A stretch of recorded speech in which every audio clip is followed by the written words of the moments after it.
Everyone believed the millionaire was dead, but he reveals that everything was just a setup. In hiding, he orchestrated his own death to protect the only person he had left, his daughter. For years, she lived under the control of a cold stepmother, unaware that her father was still alive. Chapter 1. New York City was waking up as it always did, wrapped in its signature gray haze and the ceaseless roar of cars flooding Park Avenue.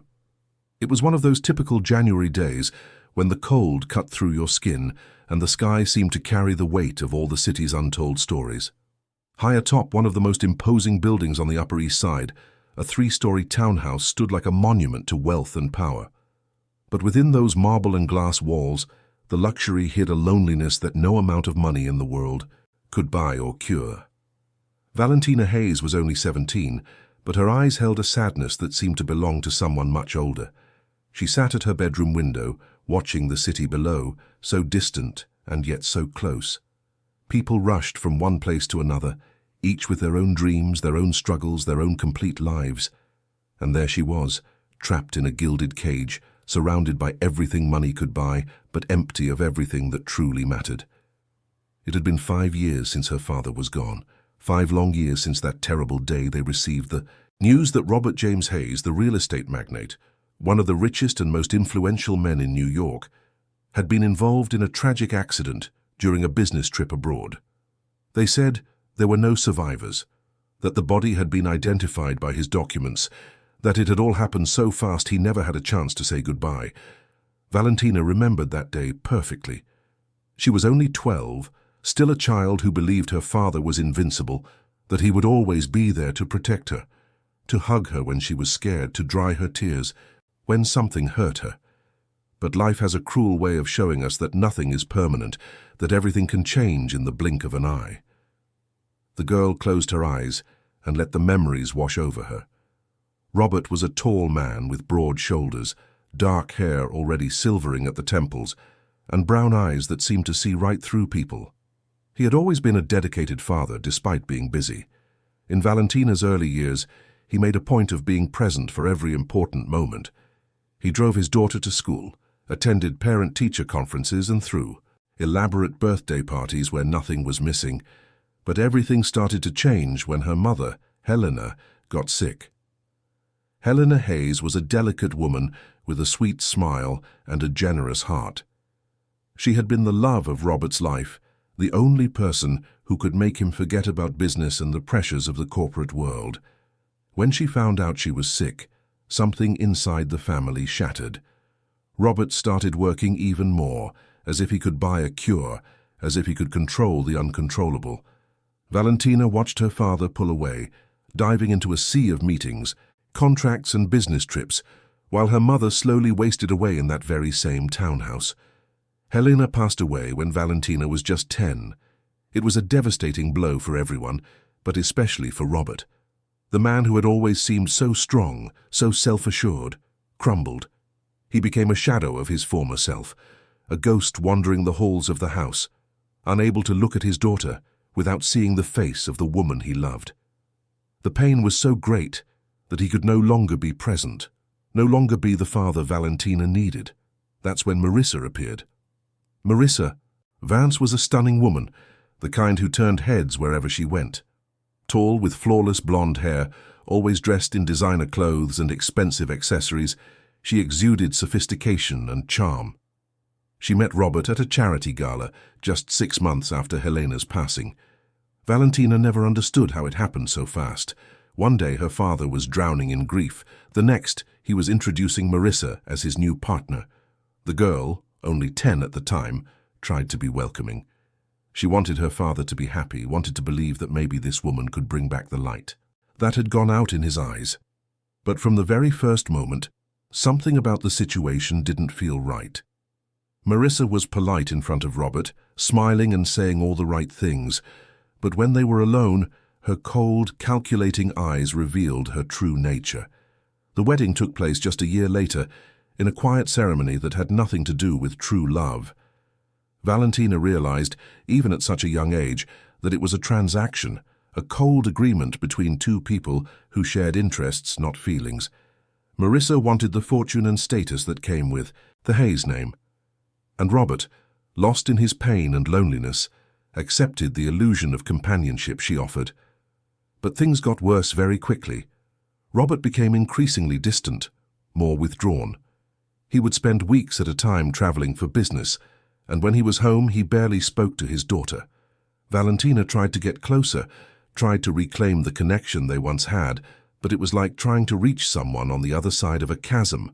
He was there, physically present but emotionally absent, lost in a dark place she couldn't reach, and Marissa watched it all, with her calculating eyes, waiting for the right moment to make her move. Then came that fateful day. Robert had just returned from another trip, looking exhausted and troubled. Valentina remembered seeing him in his study late at night, with piles of documents scattered across the desk, his face buried in his hands. She had gone there scared but determined to talk to him, to ask what was wrong. But before she could enter, she heard voices. Marissa was there, and they were arguing. The girl couldn't understand everything, but she caught fragments that left her confused and frightened. Marissa was talking about Helena, about secrets from the past, about people who knew things that could destroy everything. Robert sounded desperate, saying he needed to protect Valentina, that he would do anything to keep her safe. 2 days later, he left for that international trip, and he never came back. The news came via a phone call in the middle of the night. Valentina woke up to Marissa's screams, feigning despair, calling for doctors and lawyers. The house filled with people, all wearing dark clothes, all speaking in hushed tones, all looking at Valentina with that pitying expression she had learned to hate. There was no body to view. They said the circumstances didn't allow for it, that it was better this way, that Valentina should remember her father as he was. The girl cried for days, weeks, months. She couldn't accept that she would never again see the man who, despite being distant in recent years, was still her father, still the only connection she had to a time when she had felt loved and protected. And then, the real nightmare began. With Robert out of the way, Marissa showed her true colors. There was no longer any need to pretend, to keep up appearances. She took total control of the family fortune, using documents Robert had signed before he left, documents that named her as Valentina's legal guardian and the administrator of all assets until the girl turned 21. The townhouse that was once a home, however sad, became a prison. Marissa established strict rules, inflexible schedules, and punishments for any disobedience. Valentina was transferred from her private school, where she had friends and teachers who liked her, to a strict boarding school where she spent most of the year isolated, far from everyone and everything she knew. In the few moments she was home during short vacations, the girl was treated like an intruder. Marissa redecorated the entire townhouse, erasing any trace of Helena, replacing family memories with a cold, impersonal aesthetic. The family photos disappeared, Robert's personal belongings were donated or discarded, and even Valentina's room was changed, transformed into a minimalist, empty space. Her stepmother rarely spoke to her, and when she did, it was only to criticize or give orders. Valentina wasn't allowed to invite friends over, couldn't go out without permission, and had no access to the money that was rightfully hers. She was fed and clothed, had everything she needed materially, but she was dying inside, suffocated by a loneliness that grew with each passing day. The household staff, who had once been like family, were all fired and replaced by people loyal to Marissa. The only exception was Eleanor, the cook who had been with the family for over 20 years. She had been hired by Helena and remained in the house at Robert's insistence before he left. Marissa didn't like her, but she kept Eleanor because firing her would raise questions, draw unwanted attention.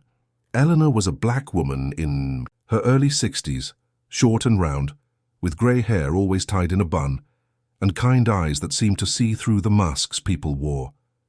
She was the only source of affection and comfort Valentina had during those terrible years. In the moments when Marissa was out at her social engagements or on trips, Eleanor would sit with the girl in the kitchen, bake Southern comfort food that reminded Valentina of the time when her mother was still alive, and talk about simple, comforting things. It was Eleanor who consoled Valentina on the nights she cried herself to sleep, who dried her tears when the weight of loneliness seemed unbearable, who whispered words of hope when all seemed lost. The cook never spoke ill of Marissa openly. She was too smart for that, but her eyes said everything her words couldn't. Now, 5 years later, Valentina was there at that window, watching the city wake up, feeling the weight of a life that didn't seem to be her own.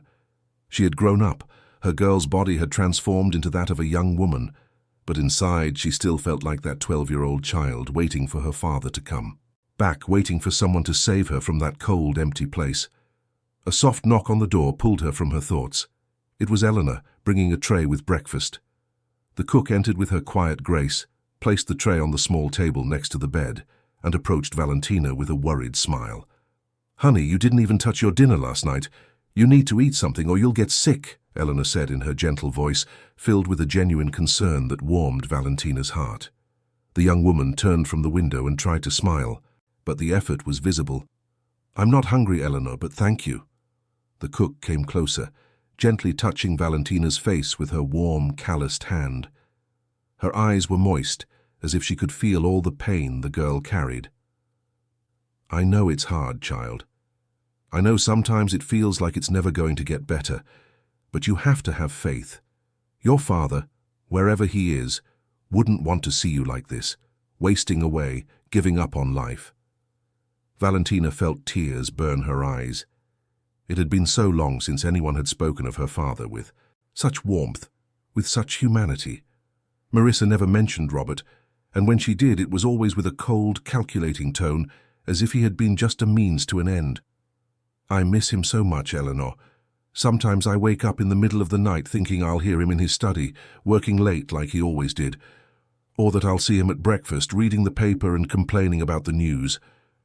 I know he was distant at the end. I know something was bothering him, but he was still my dad. And now I have no one. You have me, my dear. You'll always have me. And your mother, from wherever she is watching over you, I'm sure of it. Helena was a special woman, full of light and love. She wouldn't want to see you like this." Valentina hugged Eleanor, clinging to that source of comfort like a frightened child. The cook held her tight, making that soothing sound that mothers make, rocking her gently from side to side. They stayed like that for a few minutes, until the sound of high heels echoing down the hall made them separate quickly. Marissa was awake, and her presence always brought an immediate tension to the room. The door opened abruptly, and Marissa entered without knocking, as she always did.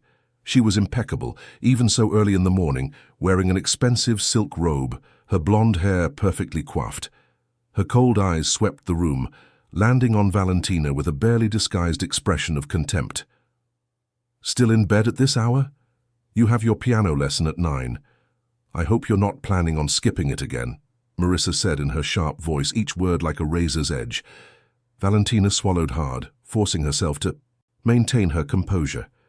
"I'll be there," she replied simply, keeping her gaze down as she had learned to do to avoid conflict. "Good. And you," Marissa said, turning to Eleanor with disdain, "have work to do in the kitchen.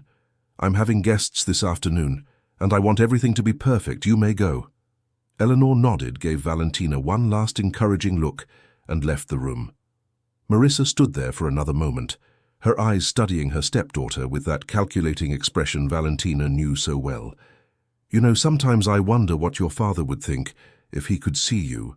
Now so weak, so pathetic, always complaining, always with that martyr face. He was a strong man, built an empire from scratch. And you?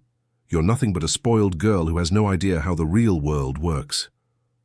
Marissa's words were pure venom, calculated to hurt, to break what little was left of Valentina's self-esteem.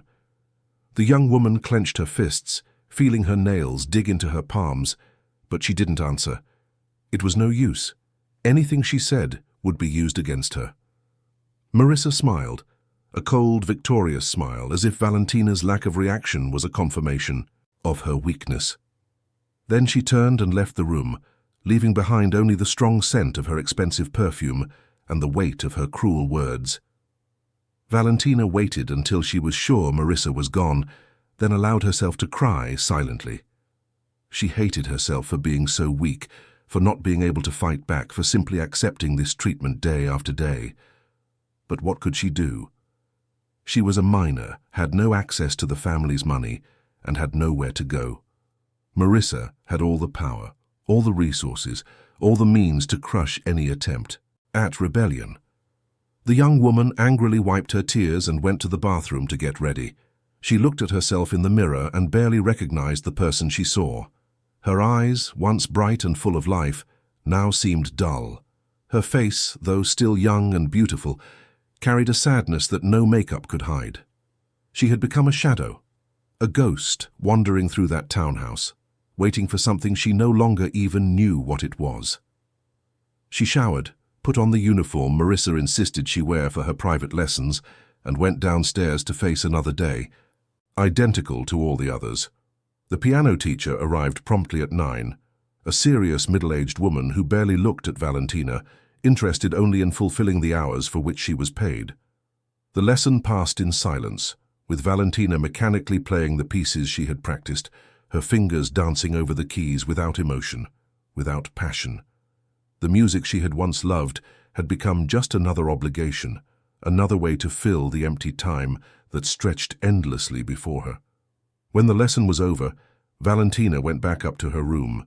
There was nothing else to do, nowhere to go, no one to see. She spent the rest of the morning lying on her bed, staring at the ceiling, letting her thoughts take her to faraway places, imagining a different life, an alternate version of reality where her father was still alive, where her mother had never gotten sick, where she was happy.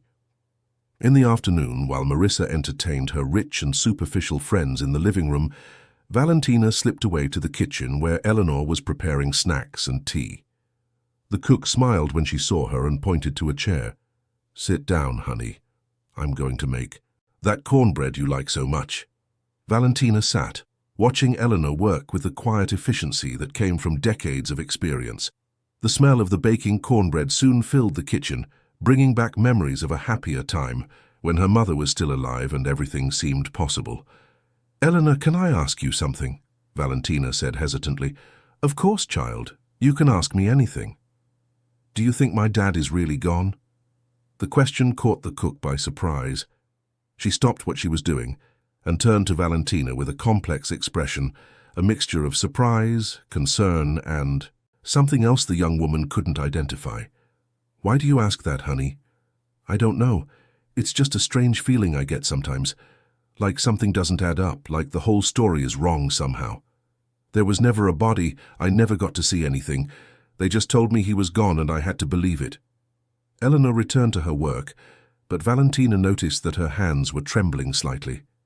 The cook was silent for a long moment, as if carefully choosing her words. "Sometimes, my dear, things aren't what they seem. The world of adults is complicated, full of secrets and difficult decisions. Your father was a complex man. He was dealing with things a girl your age couldn't have understood back then. But I always felt that he loved you, even when he seemed distant. A father who loves his daughter is capable of doing things that others would never understand." "What do you mean by that?" Eleanor came closer and held Valentina's hands firmly. "I mean you need to stay strong.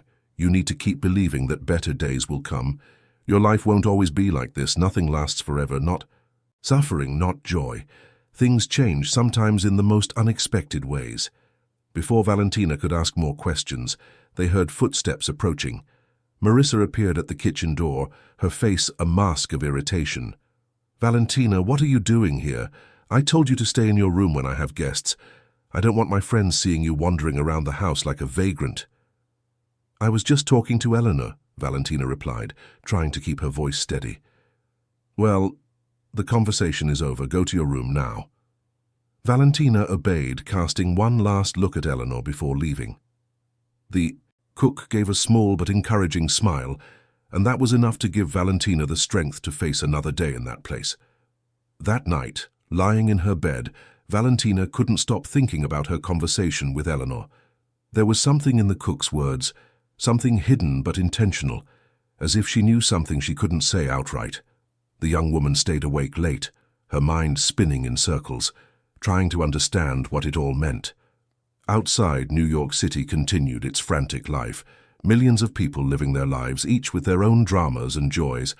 And there, in that townhouse that felt more like a prison, Valentina Hayes waited for something she herself didn't know what it was, clinging to a faint hope that maybe, just maybe, not all was lost. Chapter 2. The days dragged on with a cruel monotony in Valentina's life. Each morning was the same as the last. Each afternoon dissolved into the next without leaving a mark, as if time had lost its meaning within those marble walls. But something had been different in the last few weeks. Valentina couldn't quite put her finger on it, but there was a tension in the air, a strange energy that hung over the townhouse like a storm about to break. Marissa was more on edge than usual. Valentina noticed it in the little things, the abrupt gestures, the way she spoke on the phone in a low voice, always leaving the room when someone approached. There were also unusual visitors, men in dark suits who arrived late at night and locked themselves in the study with Marissa for hours. Valentina would overhear snippets of conversations, stray words like documents, transfers, deadlines, but never enough to understand the full picture. It was a rainy Tuesday when everything truly began to change. Valentina was in her room, trying to concentrate on a book she had borrowed from the townhouse library, when she heard raised voices coming from downstairs. It wasn't unusual for Marissa to argue on the phone, but this was different. There was panic in her voice, a desperation Valentina had never heard before. Driven by curiosity and an instinct she didn't fully understand, the young woman quietly left her room and crept down the stairs, staying in the shadows. The study door was ajar, and she could see Marissa pacing back and forth, the phone glued to her ear, her usually controlled face now twisted in an expression of anxiety. "I don't care about the difficulties. You need to handle this now. There can't be any trace, any evidence that leads back to me. If they find out what we did, it's all over. Everything." Marissa's voice was low but intense, charged with an urgency that made Valentina's heart race. Valentina didn't fully understand what her stepmother was talking about, but she knew it was something serious, something Marissa desperately wanted to keep hidden. She was about to pull away when she heard her father's name. "Robert Hayes has been dead for 5 years. No one is going to question it now. The documents are in order. The story is solid. But if someone starts asking questions, if someone starts digging into the past..." Marissa's voice faltered for a moment, revealing a vulnerability Valentina had never seen. "Just make sure there's nothing they can find. Nothing." Valentina's heart was pounding so hard she was afraid they could hear it. Marissa's words echoed in her mind, creating questions she didn't know how to answer. What was her stepmother trying to hide? Why did she seem so desperate? And why was she talking about her father that way, as if there was something wrong with the official story of his death? Valentina carefully backed away, went up the stairs as quietly as possible, and returned to her room.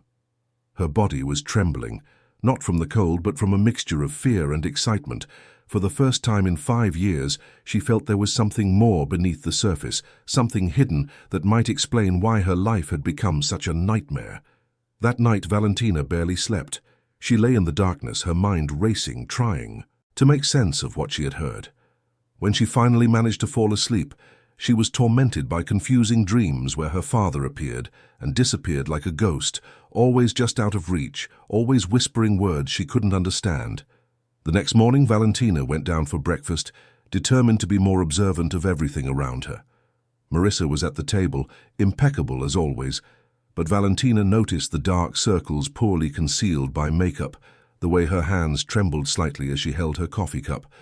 "Good morning," Valentina said, keeping her voice neutral. Marissa barely looked up. From the newspaper she was pretending to read. "Good morning. You have your French lesson at 10. Don't be late." "I won't be." The silence that followed was thick, heavy with all the things left unsaid between them. Valentina ate her breakfast quickly, eager to escape the suffocating atmosphere. But before she could get up, Marissa spoke again, her voice laced with a poorly disguised tension. "Valentina, I have to travel. I'll be away for a few days, handling business in Washington, D.C. I expect you to behave and follow all the rules while you're alone." "Alone?" Valentina tried not to show the excitement she felt. To be without Marissa's constant presence even for a few days felt like an impossible freedom. Eleanor will be here, of course, and the security guard will watch the house. But I don't want you going anywhere without my permission. Is that clear? Yes, it's clear. Marissa studied Valentina for a long moment, as if trying to detect any sign of rebellion. But the young woman had learned long ago to keep her face expressionless, to hide her true thoughts behind a mask of obedience. Good, I leave early tomorrow morning and I'll be back on Monday, Marissa said, turning her attention back to the newspaper. Valentina finished her breakfast and left the room, her heart pounding with the possibilities.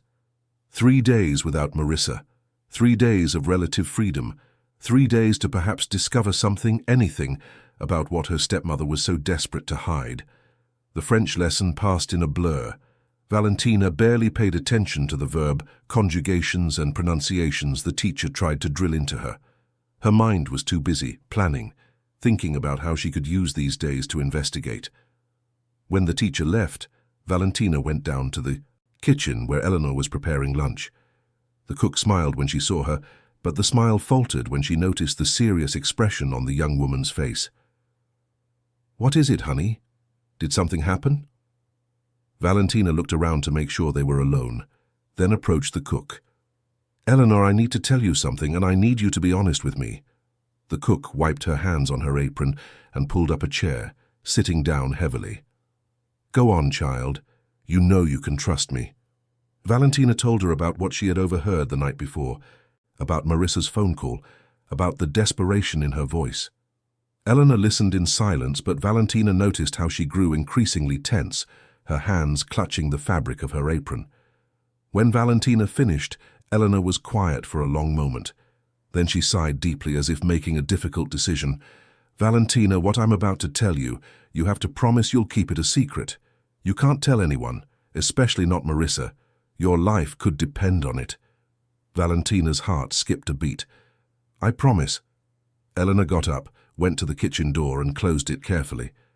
Then she returned and pulled her chair closer to Valentina, her voice dropping to a whisper.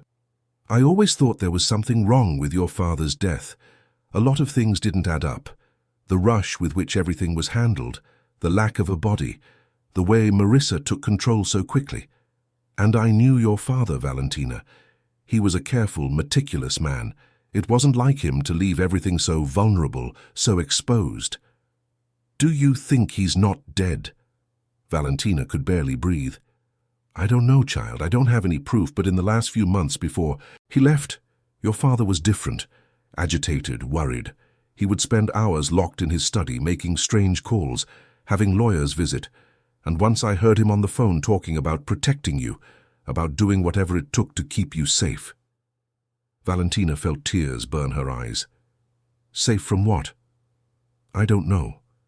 But it had to do with Marissa, I'm sure of it. She didn't marry your father for love, anyone could see that. She wanted the fortune, the status, the power. And your father found out something about her, something that threatened her. I don't know what it was, but I know he was trying to protect you from it. And you never told me anything?" Valentina felt a mix of anger and relief. "How could I, child? You were so young, so fragile after losing your mother, and I had no proof, just suspicions. If I had said something and Marissa found out, she would have fired me immediately, and then you would have been completely alone. I had to stay here. I had to be close to you, to protect you in the ways I could." Valentina held Eleanor's hands, squeezing them tightly. "Thank you for staying. Thank you for not abandoning me."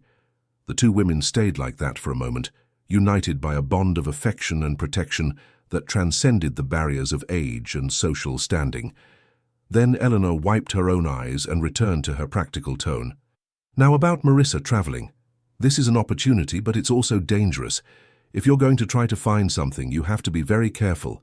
Marissa is smart and cruel. If she suspects you know something, I don't know what she'd be capable of. I'll be careful, but I need to know. The truth, Eleanor. I need to know what happened to my father. I can't keep living like this, in this uncertainty, in this nightmare." Eleanor nodded slowly. "Then we'll do this together. Tomorrow, when Marissa leaves, we'll turn this place upside down until we find answers. But for now, you have to act normal. You can't let her suspect a thing." The rest of the day passed with torturous slowness. Valentina tried to maintain her normal routine, attend her lessons, act as if nothing had changed. But inside her heart was racing with anticipation and fear. That evening, as they sat in silence at the large dining table, Valentina watched Marissa with new eyes. Her stepmother was even more tense, her movements stiff, her eyes constantly checking the phone she kept beside her plate. When it rang, she answered immediately, leaving the room without an explanation. Valentina heard snippets of the conversation from the hallway. Marissa was speaking in code, using words like package, delivery, finalization. It was impossible to understand exactly what it meant, but the tone of urgency remained. When Marissa returned, her face was closed off, almost threatening. "I'm going up. Don't wait up for me. And tomorrow when I leave, I want you to stay in your room until the driver takes me to the airport. I don't want to see you wandering around the house." "Yes, Marissa." Her stepmother went up the stairs without a backward glance, leaving Valentina alone in the grand dining room.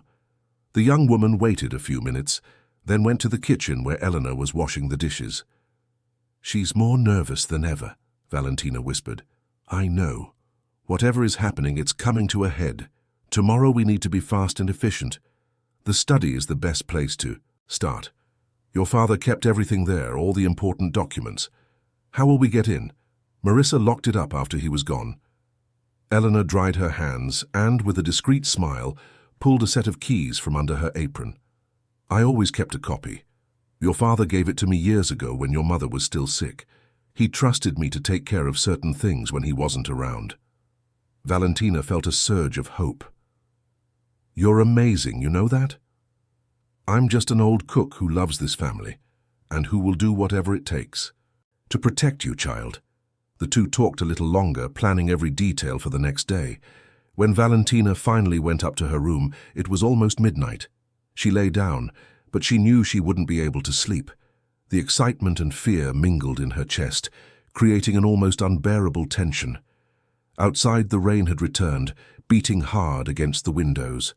Valentina lay in the dark, listening to the sounds of the house, the familiar creaks, the murmurs of the wind.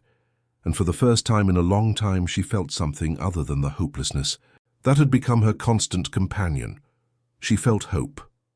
Early in the morning, Valentina heard the sounds of Marissa getting ready to leave. Her stepmother was efficient as always, her bags already packed, her driver waiting at the door. Valentina stayed in her room as instructed, watching from the window as the black car disappeared through the main gate. As soon as she was sure Marissa was gone, Valentina ran out of her room and down the stairs. Eleanor was already waiting in the hall, the set of keys in her hand. "Ready?" the cook asked. "Ready." The two walked to the study, the place that had been Robert's domain and now remained locked like a mausoleum for his memories. Eleanor tried several keys until she found the right one. The lock clicked, and the door swung open slowly. The study was exactly as Valentina remembered it from the last time she had been inside, years ago. A large mahogany desk dominated the center of the room, surrounded by shelves filled with books and documents. The windows offered a stunning view of New York City, the city stretching as far as the eye could see. "Where do we start?" Valentina felt lost in the sheer amount of information. "The personal files. Your father had a specific file for important family documents. It must be in one of these drawers." They began to search methodically, opening each drawer, examining each folder. Most of it was business documents, contracts, trade agreements, nothing that seemed relevant. But then, in the bottom drawer of the desk, hidden under a pile of papers, Valentina found something interesting. It was a brown leather folder with no external markings. Inside were documents that immediately caught her attention. They were private investigation reports from a detective about Marissa, fans dated just a few months before Robert's supposed death. Valentina started to read, her heart accelerating with every line. The reports were detailed and disturbing. Marissa was not who she claimed to be. Her real name was Marissa Miller, and she had a history of relationships with wealthy men, always marrying, always leaving, with a significant portion of the fortune after the marriages ended. 2 of her ex-husbands had died under questionable circumstances, though there had never been enough evidence to charge her with any crime. "Oh my God," Valentina whispered, her hands trembling as she held the papers. "My dad knew. He found out who she really was." "And that means he was in danger," Eleanor said, reading over Valentina's shoulder. "If Marissa found out that he knew—" The sentence hung in the air, unfinished, but its meaning was clear. Valentina continued flipping through the papers, looking for more information. At the bottom of the folder, she found a letter. It was handwritten in her father's script. It was addressed to her. "My dearest Valentina," the letter began. "If you are reading this, it means something has happened to me and that you have finally discovered the truth about Marissa. Forgive me for not being honest with you from the beginning, for allowing that woman into our lives. I was lost after your mother passed. I couldn't think straight. I couldn't see the danger that was approaching. But when I found out who Marissa really was, I knew I had to protect you. She won't stop until she has everything, until she completely controls the family fortune. And I can't let that happen. I made difficult decisions you may not understand now, but which I made always thinking of you, always to keep you safe. If things go as I've planned, one day I'll be able to explain everything to you in person. But if something goes wrong, I want you to know that everything I did for love. You are all I have, the only thing in this world that truly matters. Be strong, my daughter, and trust that one way or another I will protect you. With all my love, Dad." Valentina finished reading with tears streaming down her face. Her father's words echoed in her mind, bringing a mixture of pain and hope. Eleanor hugged the young woman, letting her cry on her shoulder. "What does this mean?" Valentina sobbed. "He says he made difficult decisions, that he planned something. Could it be—" Eleanor gently pulled Valentina back, looking her in the eyes. "I think your father might be alive. I think he faked his own death to protect himself, and more importantly, to protect you from Marissa. But where would he be? Why hasn't he come back for me? I don't know, child. But maybe he was waiting for the right time, or maybe he was building a case against Marissa, gathering enough evidence to destroy her once and for all." Before they could continue their conversation, they heard the sound of a car pulling up. They both rushed to the window and saw with horror that it was Marissa's car. She had come back. "Quick, we have to get out of here," Eleanor said, grabbing the folder and shoving it back into the drawer. But they weren't fast enough. As they tried to leave the study, they heard Marissa's cold voice from the hall. "Looking for something, dear stepdaughter?" Marissa was standing at the bottom of the stairs, her eyes fixed on Valentina with an expression of pure rage. And beside her stood a large, menacing-looking man, clearly some kind of private security. "I forgot some documents and came back to get them, and what luck to find you exactly where you shouldn't be," Marissa said, her voice calm but loaded with threat, as she slowly climbed the stairs toward them. Chapter 3.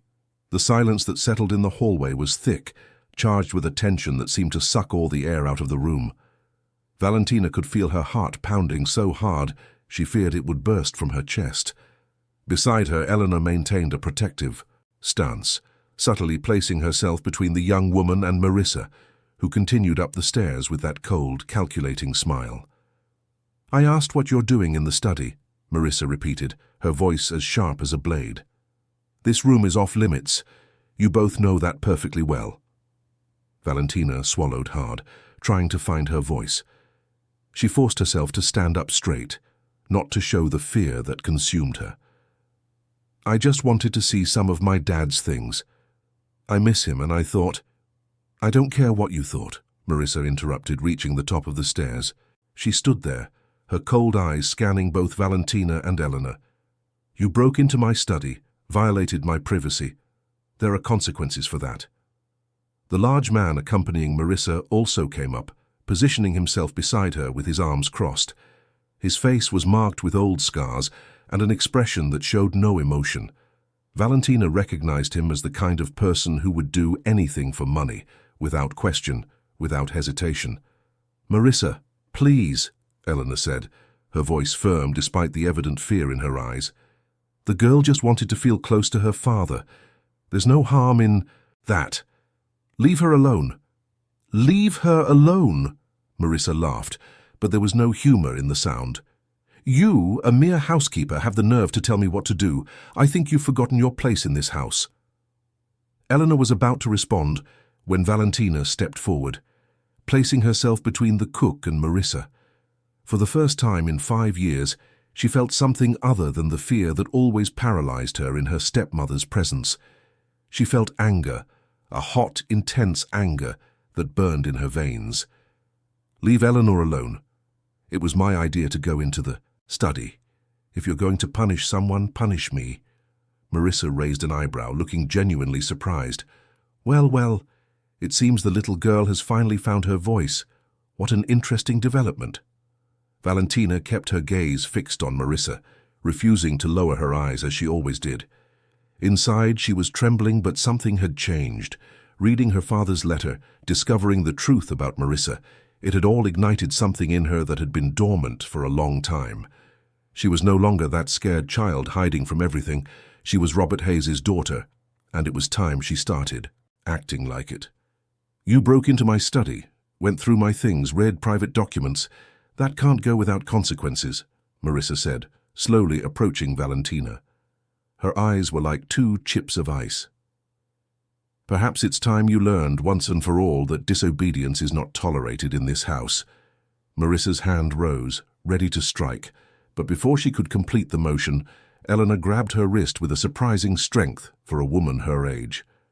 "Don't you dare touch her," the cook growled, her voice low but filled with an authority that made even the bodyguard take a step back. Marissa looked at Eleanor with a fury that was almost palpable. Then she yanked her arm away, freeing herself from the grip. Her face was red, a vein pulsing in her forehead. "You're fired. I want you out of this house immediately. Pack your things and go. Now." "No," Valentina cried, grabbing Eleanor's arm. "You can't do this. She's worked here for over 20 years. My father hired her. My mother trusted her. Your father is dead, and this is my house now. I decide who stays and who goes, and this woman just signed her own walking papers." Marissa's voice was final, absolute. She gestured to the bodyguard. "Paul, make sure she's off the property within the next 2 hours. And Valentina, you're confined to your room until further notice. No phone, no internet, no contact with the outside world. Let's see if a little isolation teaches you some respect." Valentina felt panic rising in her chest. Without Eleanor, she would be completely alone, completely at Marissa's mercy. The cook was her only ally, her only source of comfort in this cold, hostile place. "Marissa, please," Valentina tried, hating the pleading tone in her own voice. "I'll do anything. I promise I'll never disobey again. But don't send Eleanor away." Too late for negotiations. "The decision is made," Marissa said, turning to go down the stairs. It was then that Valentina, driven by a desperate impulse, said the words that changed everything. "I know about your other marriages. I know about the men who died under strange circumstances. I read the reports my father commissioned on you." Marissa froze mid-step. The silence that followed was absolute, so profound that Valentina could hear her own heart beating. Slowly, very slowly, Marissa turned around. Her face was pale, but her eyes burned with a terrifying intensity. "What did you say?" Valentina swallowed hard but forced herself to continue. "My father knew who you really are. He found out about your past, your other marriages, everything. And he left proof. If anything happens to me or Eleanor, that proof will end up in the right hands." It was a lie, of course. Valentina had no idea where her father might have left more proof, or if there even was any. But she gambled everything on that bluff, hoping it would be enough to stop Marissa. Her stepmother came back down the steps, approaching Valentina with deliberately slow movements. When she was just inches away, she leaned in and whispered, her voice so low only Valentina could hear. "You have no idea what you're doing, little girl. You're playing with fire and you're going to get burned. Your father thought he was smart, thought he could outwit me, control me. Look where it got him." Valentina tried not to flinch, tried to maintain her facade of courage. "And where did it get him?" she asked, her voice barely a whisper. Marissa smiled, a smile that didn't reach her eyes. "That, my dear, is something you'll have to find out for yourself, if you have the guts for it." She stepped back, gesturing to the bodyguard.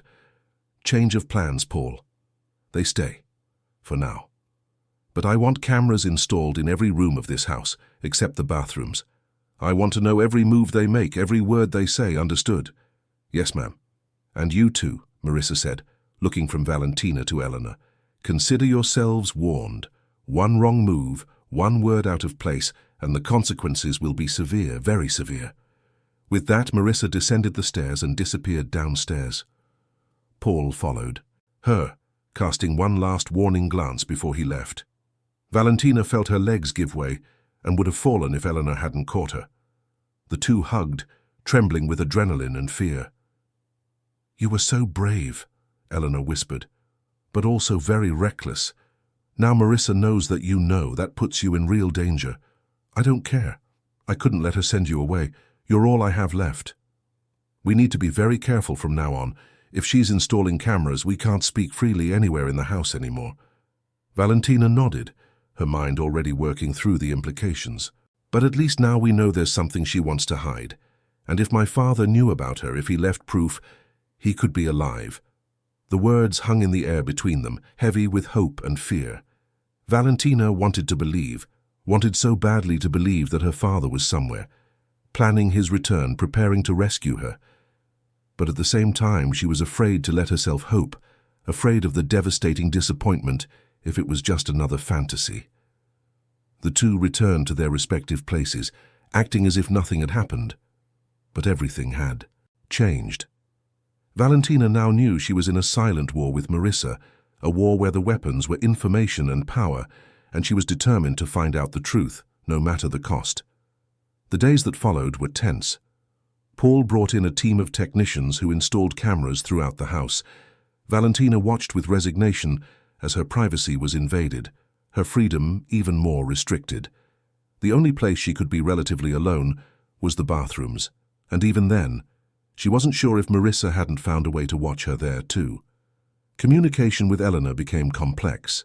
They developed a code of glances and subtle gestures, ways to convey information without words the cameras could pick up. It was limited and frustrating, but it was all they had. Marissa, for her part, had become even more controlling. She monitored Valentina's every move, questioned every action, scrutinized every word for signs of disobedience. The house had turned into a high-security prison, with Valentina as the sole inmate. It was during one of those long, lonely nights that Valentina, unable to sleep, got up and went to the window.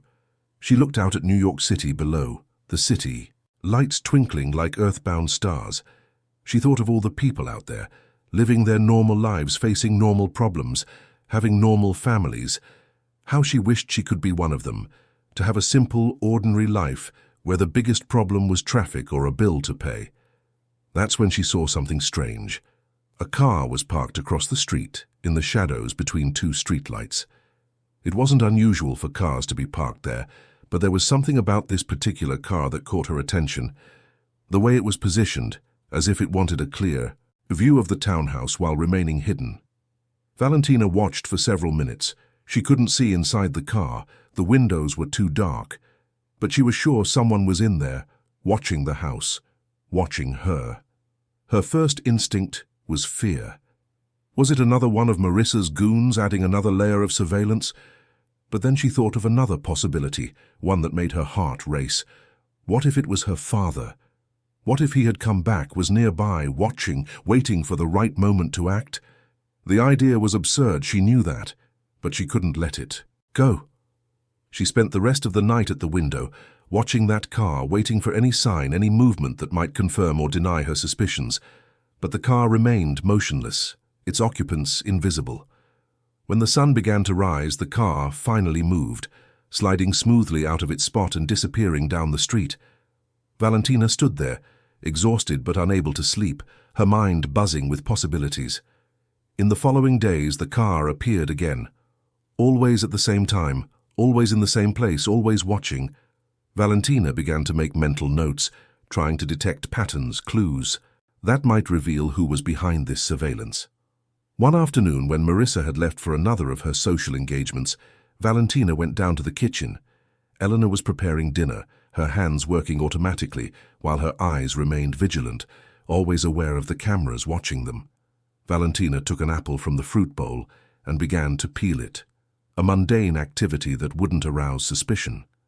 As she did, she dropped a small piece of paper on the floor, seemingly by accident. Eleanor, while sweeping the floor minutes later, discreetly picked it up. The paper contained only 2 words, written in tiny letters, "Strange car." That night, as Valentina ate alone in the grand dining room, Eleanor served the food with her usual efficiency. But when she placed the plate in front of Valentina, she whispered so softly it was barely audible, "I've seen it too."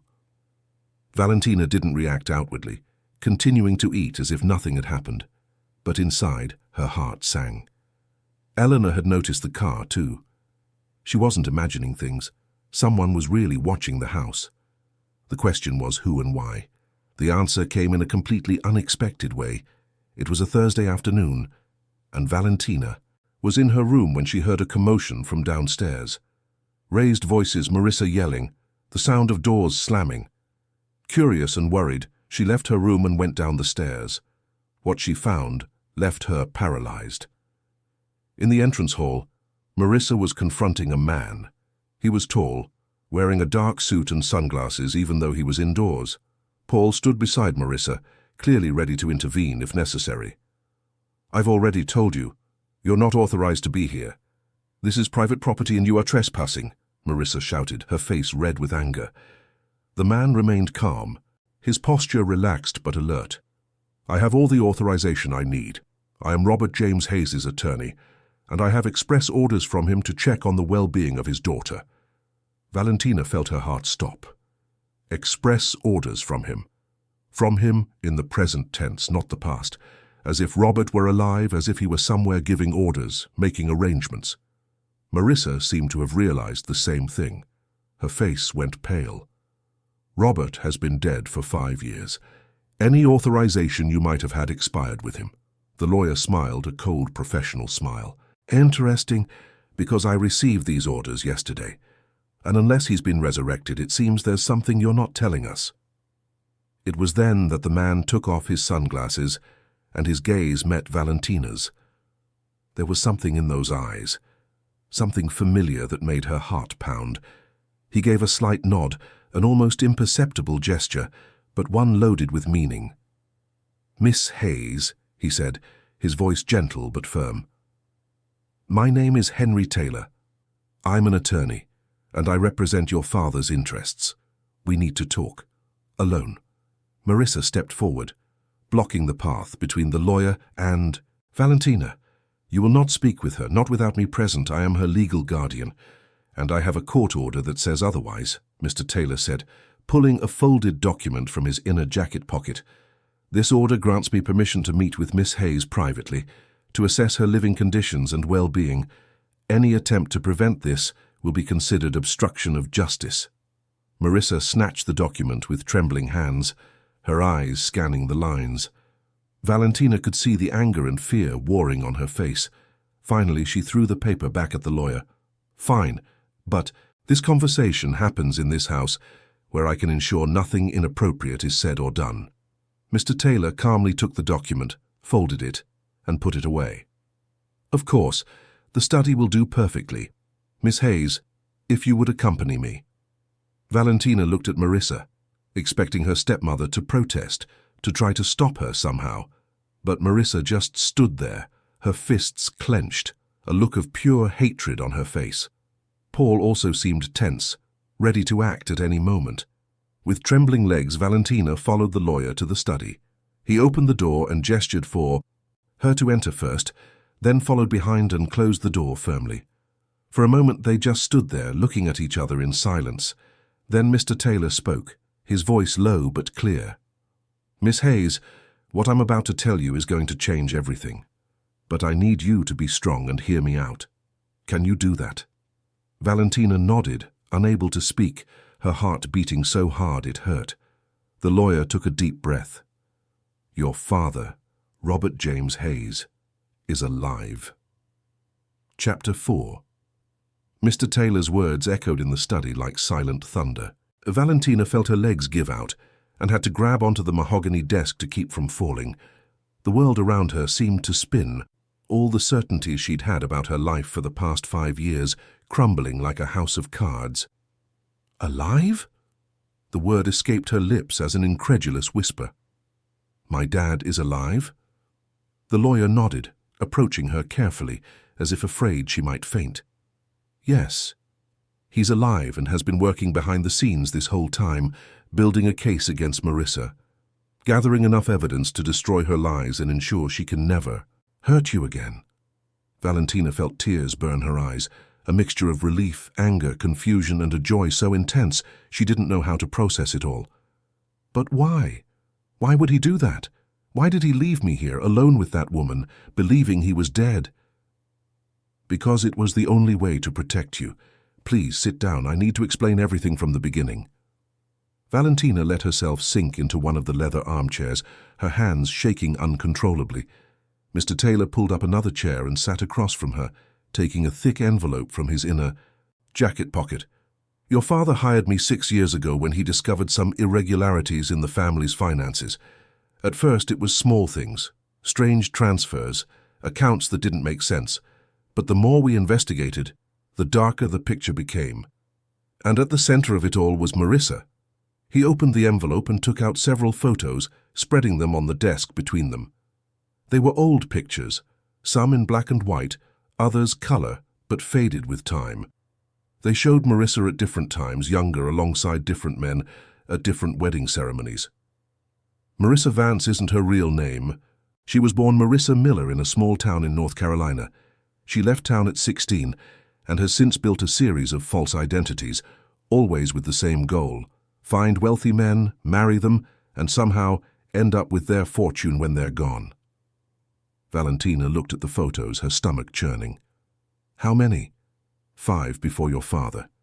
2 died in accidents. 1 had a sudden heart attack, another simply disappeared, and the last suffered a fatal fall in his own home. In every case, Marissa inherited a significant fortune, and in every case, though there were suspicions, they could never prove anything against her. And my dad found all this out.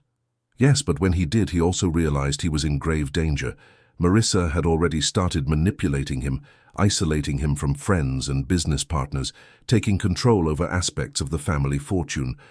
And worse, she had started to show an interest in you, in controlling you, in ensuring that if anything happened to your father, she would have total access to the inheritance through you. Valentina felt sick. All that time Marissa had been planning. She had been patient, meticulous, waiting for the perfect moment to strike. And Valentina had been too blind, too young to see it. Your father knew that if he simply exposed her, tried to divorce her or report her, Marissa would make her move. She's smart, has expensive lawyers, knows how to cover her tracks. More importantly, she has dangerous connections, people who wouldn't hesitate to eliminate any threat to her plans. So he faked his own death. It was a desperate decision, but a necessary one. He needed to disappear completely, get off the board, make Marissa think she had won. Meanwhile, he could work safely, investigate, and gather irrefutable proof. And he left me here with her, believing he was dead. Valentina's voice was thick with pain and resentment. Mr. Taylor sighed heavily. That was the hardest part for him, believe me. He almost gave up the plan several times because he couldn't stand the thought of you suffering. But if he had taken you, if you had disappeared with him, Marissa would have known something was wrong. She would have hunted you down, used every resource at her disposal, and eventually she would have found you. And when she did, I don't know what she would have been capable of. Valentina wiped the tears streaming down her face. So he sacrificed me. He left me here as bait. No, he left you here because he knew that, legally, Marissa couldn't harm you directly. She needed you to maintain control over the family fortune until you turned 21. If anything happened to you, there would be investigations, questions she couldn't answer. You were safer here, under surveillance but alive, than you would have been on the run with your father. The logic made sense in a cold, calculated way, but that didn't make the pain any less, didn't erase the 5 years of loneliness and suffering Valentina had endured. "Where is he?" Valentina asked, her voice hoarse. "Where is my dad now?" "In a safe place, preparing to return. All the investigative work is complete. We have enough evidence not only to destroy Marissa, but to ensure she spends the rest of her life in prison. Fraud, identity theft, attempted murder. The list is long. Then why doesn't he come back now? Why am I still here? Because we have to do this the right way. If your father just showed up, Marissa could flee, disappear like she's done so many times before. We need to ensure that when he reveals he's alive, Marissa is cornered with no way out, no possibility of escape. And that's going to happen very soon. How soon? Days. A week at most. Your father is finalizing the last details, and when everything is ready, he will return and you can finally be together again. Valentina wanted to believe, wanted to let herself feel hope, but 5 years of despair had taught her to be wary of hope. What if something goes wrong? What if Marissa finds out about the plan? That's why I'm here. My job is to ensure your safety until your father can return, and also to give you this. He held out another, smaller envelope, sealed with red wax. It's a letter from him to you. He wanted you to hear the truth directly from him. Valentina took the envelope with trembling hands. Just seeing her father's handwriting on the front, her name written in that familiar script, made her heart ache. She opened it carefully, pulling out several handwritten pages. "My beloved Valentina," the letter began, "if you are reading this, it means Mr. Taylor managed to reach you and reveal the truth. I can't imagine what you must be feeling right now. Anger, confusion, relief, all of that and more. And you have every right to feel those things. What I did was unforgivable. I left you alone, made you believe I had abandoned you through death. I lived every day of these 5 years knowing you were suffering, that you felt lost and alone, and that I was responsible for it. There were nights I almost gave up, almost ran back to rescue you, consequences be damned. But then I would remember what was at stake. Marissa. Vance is not just a greedy woman. She is dangerous, calculating, capable of terrible things when threatened. If I had acted rashly, if I had taken you from there without the proper protections, I don't know what she would have done. And I couldn't take that risk, not with you. You are all I have in this world, Valentina. After your mother left us, I lost myself. I threw myself into work, into business, trying to fill the void she left. And in that process, I grew distant from you. I let Marissa into our lives because I was desperate, for companionship, for something to fill that empty space. It was the biggest mistake of my life.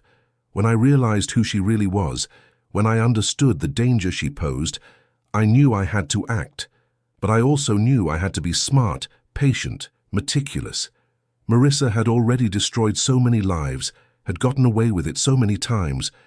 I had to make sure that this time she would have nowhere to run. So I created the plan. I faked my death, let her think she had won.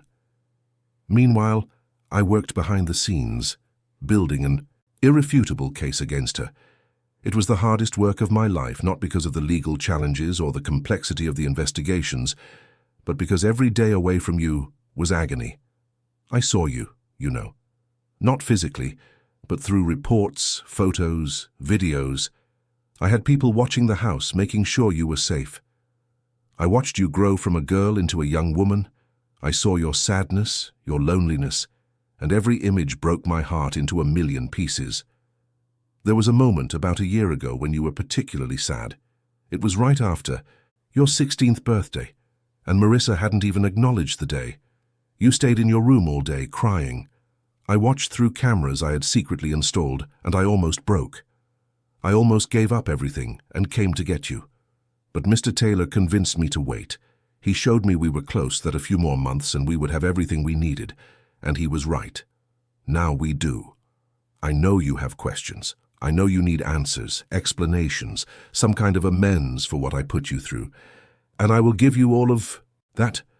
I will spend the rest of my life trying to make up for these 5 lost years. I will be the father I should have been from the start, the father your mother would have wanted me to be. Soon, very soon, I will be back. And when that happens, Marissa will answer for everything she's done. Not just to you and me, but to all the other victims she left behind. Justice will be served. Until then, be strong. Trust Mr. Taylor.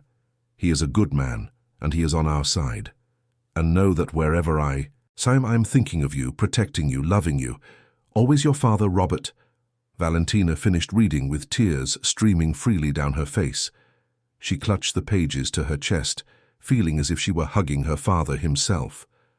5 years of pain, of loneliness, of feeling abandoned, only to find out that all this time he was there, watching, protecting, loving. The anger was still there, simmering beneath the surface. Part of her wanted to scream, to shake her father and ask how he could have done this to her. But another part, the part that had matured, through suffering, understood. She understood the impossible choices he had to make, understood that sometimes love means doing things that hurt, but are necessary. Mr. Taylor waited patiently as she processed everything. When Valentina finally looked at him again, he smiled gently. Your father is a good man, Valentina. Everything he did for you. I know. I understand now, but it still hurts. And it will hurt for a while. But the pain will pass, and what will remain is the love, and the chance to start over, to build a new life together. And Marissa, what will happen to her? Justice, real justice. We have evidence of all her crimes, links to all her previous victims. When your father returns and we prove she tried to defraud the inheritance, that she participated in a conspiracy to fake a death, it will be the end for her. Valentina nodded slowly. How much can you tell me about the plan? Mr. Taylor glanced at the door, as if calculating how much time they had before Marissa tried to interrupt. Your father will return publicly at a press conference where he will reveal everything. It will be impossible for Marissa to run or deny it. The police are already involved, just waiting for the signal to move in. And when all this happens, you will be taken from this house immediately and placed in your father's custody. And Eleanor? She will be protected too. Your father is aware of the role she played in keeping you safe, and he wants to make sure she is properly rewarded. A knock on the door interrupted them. It was Marissa, her voice cold and demanding. That's enough time. This conversation is over now. Mr. Taylor stood, adjusting his jacket.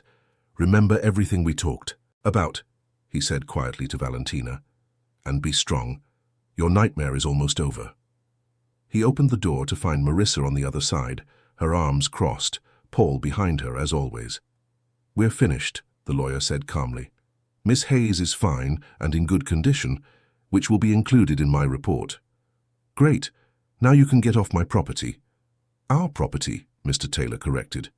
Or have you forgotten that Valentina is the rightful heir to everything Robert Hayes built? You're just the temporary guardian. Marissa's face turned red. Get out now. Mr. Taylor smiled, nodded to Valentina, and left calmly. Marissa watched him until he disappeared through the front door, then turned to Valentina with an expression that was pure venom. What did he say to you?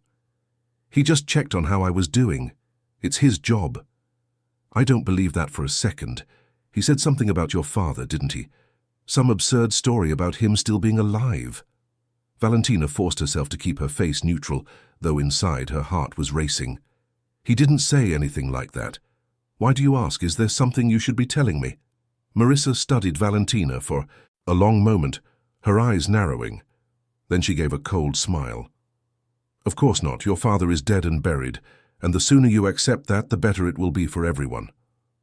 With that, she turned and left, leaving Valentina alone in the study. The young woman waited until she was sure Marissa was gone, then allowed herself to smile. For the first time in 5 years, she felt something she had almost forgotten how to feel. True hope.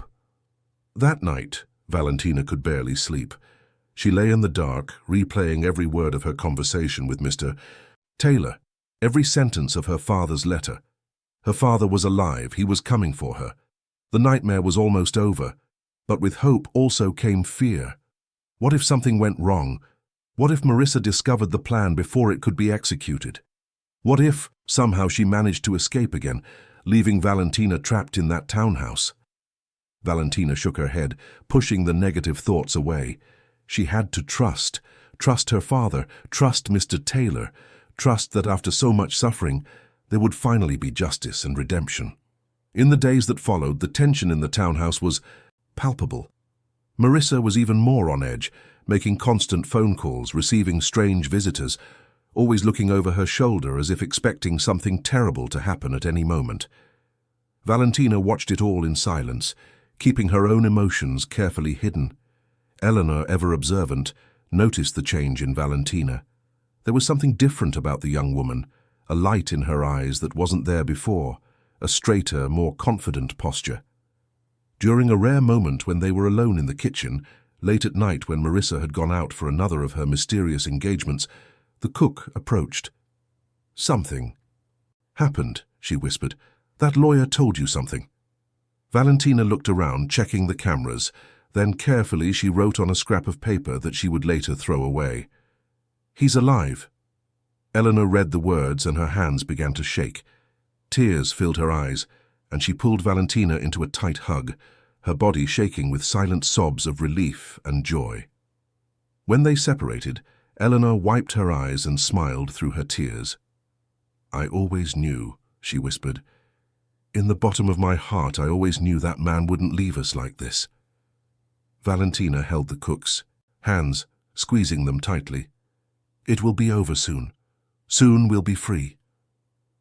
The two stood there in the kitchen, united by a secret that could either destroy Marissa or save them, depending on how things unfolded.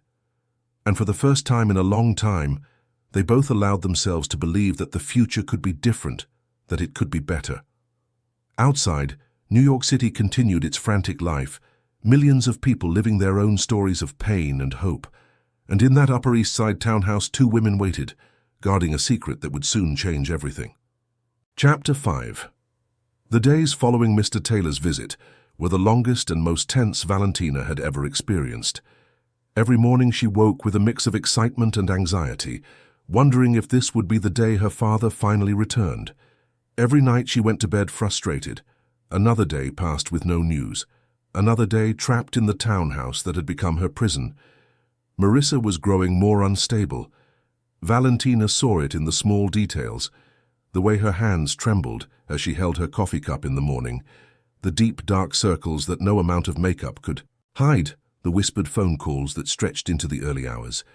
Her stepmother was scared, and a cornered animal is always the most dangerous. It was a rainy Friday when things began to unravel. Valentina was in her room, trying to focus on a book, but unable to absorb a single word, when she heard the sound of a car arriving. She rushed to the window and saw a black Mercedes pulling up in front of the townhouse. Two men got out, both wearing expensive suits and serious expressions. Valentina recognized one of them immediately. It was Richard Miller, her father's oldest business partner, a man she hadn't seen since before Robert's supposed death. He had been like an uncle to her when she was a child, always there for birthdays and holidays, always with a kind smile and a gentle word. Seeing Richard there after so long made Valentina's heart pound. This had to mean something. This had to be a sign that things were finally moving. She crept down the stairs silently, staying in the shadows of the upper hallway, where she could hear the voices coming from the study. Marissa was in there with Paul and two more of her thugs, and now Richard and his companion had joined them.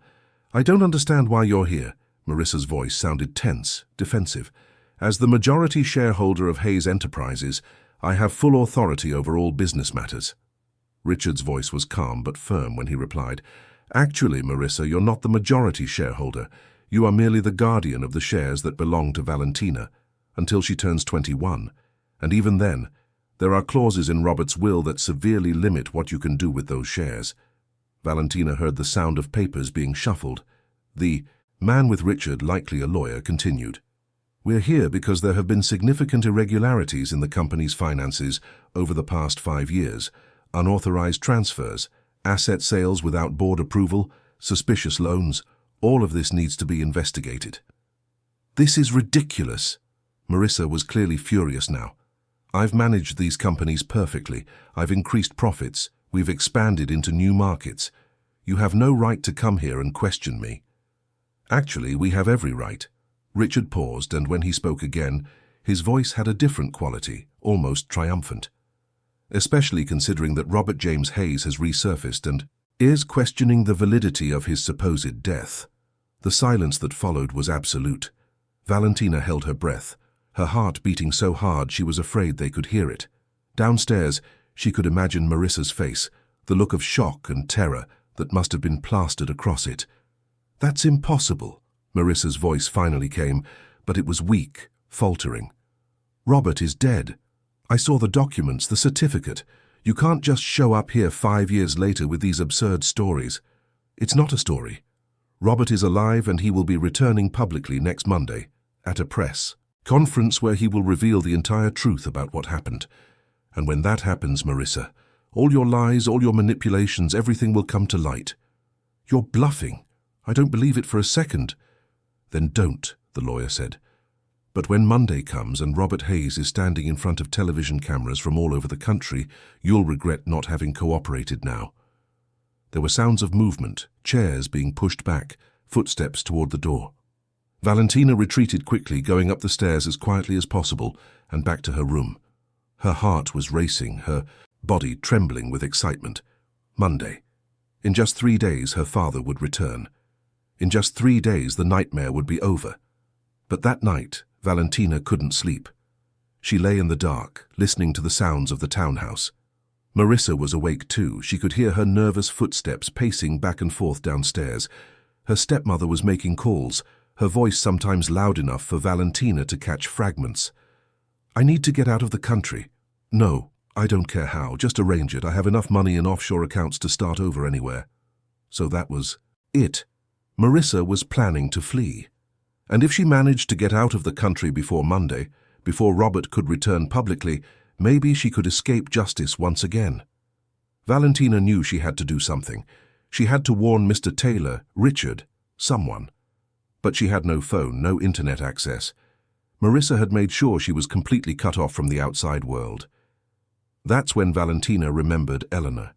The cook had an old cell phone, mostly used to call her children who lived in North Carolina. It was basic, no internet, but it had the essentials.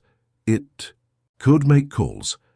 Valentina waited until she was sure Marissa had finally gone to sleep, after 3 in the morning. Then she slipped silently out of her room, creeping down the stairs with extreme care. The cameras were still there, of course, but at this hour, with Paul likely dozing at his post and the other guards making their rounds outside, she had a chance. She reached the kitchen without incident. Eleanor was there, just as Valentina had hoped. The cook had a habit of waking up early to start the day's preparations, and there she was, already in her apron, kneading dough for the breakfast biscuits. Eleanor turned as she heard Valentina enter, her eyes widening in surprise and concern. "Honey, what are you doing down here at this hour? If Marissa catches you—" Valentina approached quickly, keeping her voice low. "I need your phone. It's urgent. Marissa is planning to flee the country before Monday. I have to warn Mr. Taylor." Eleanor didn't hesitate. She took the phone from her apron pocket and handed it to Valentina. "The lawyer left his card. Do you have the number?" "I do. I memorized it," Valentina said, already dialing. The phone rang several times before a sleepy voice answered. "Hello? Mr. Taylor, it's Valentina. I'm sorry to wake you, but it's an emergency." There was a moment of silence, then the lawyer's voice became instantly alert. "Valentina, is everything all right? Where did you get a phone?" "There's no time to explain. Marissa is planning to flee the country. I heard her making arrangements tonight. If she gets out before Monday—" "She won't." Mr. Taylor's voice was calm but firm. "We already have people monitoring her every move. If she tries to leave the city, let alone the country, we'll stop." "Her? But what if she has other ways? What if she has escape routes we don't know about?" "Valentina, trust me. We are prepared for any eventuality. Your father and I have been working on this for 5 years. We're not going to let her slip away now when we're so close." Valentina felt some of the weight lift from her shoulders. "Okay, I trust you." "Good. Now, I need you to get back to your room before you're discovered. Just a few more days, Valentina. Just a few more days and this will all be over." She hung up and gave the phone back to Eleanor. The cook gave her a quick hug. "It's going to be all right, child. I can feel it in my heart. Your father wouldn't let you down now." Valentina returned to her room as silently as she had come down. When she finally lay down again, she managed to get some sleep, lulled by the promise that soon, very soon, she would be free. The weekend passed at a painfully slow pace. Marissa was more on edge than ever, practically locked in her room, only emerging to make more urgent phone calls. Paul and the other guards were on high alert, constantly patrolling the house, checking the cameras, ensuring nothing unusual happened. Valentina spent most of her time in her room, trying to read, trying to stay calm, trying not to think about all the things that could go wrong. Eleanor came up regularly with trays of food, always with an encouraging smile, always with a look that said, "Hang in there, it's almost over." On Sunday night, the eve of the big day, Valentina was at her bedroom window when she saw something that made her blood run cold. Marissa was leaving, through the front door carrying a suitcase. Paul was with her, along with another man Valentina didn't recognize. They got into an unmarked car and sped away. Valentina felt panic rise in her throat. Marissa was running. Despite all of Mr. Taylor's assurances, despite all the precautions, she was getting away. Without a second thought, Valentina ran out of her room and down the stairs. She had to do something, had to stop this somehow. But when she reached the entrance hall, she found Eleanor already there, phone in hand. "I've already called Mr. Taylor," the cook said. "He said not to worry, that everything is under control." "How can it be under control? She's gone." Before Eleanor could answer, they heard the sound of cars approaching quickly. Not one, but several. Valentina ran to the window and saw a scene that looked like something out of a movie. Police cars were blocking the street in both directions.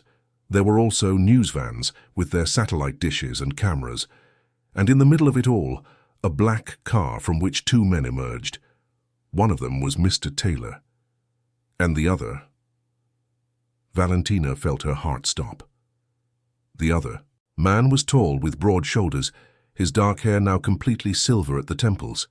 He wore an elegant suit and sunglasses, but even so, even after 5 years, even with the changes time had brought, Valentina recognized him immediately.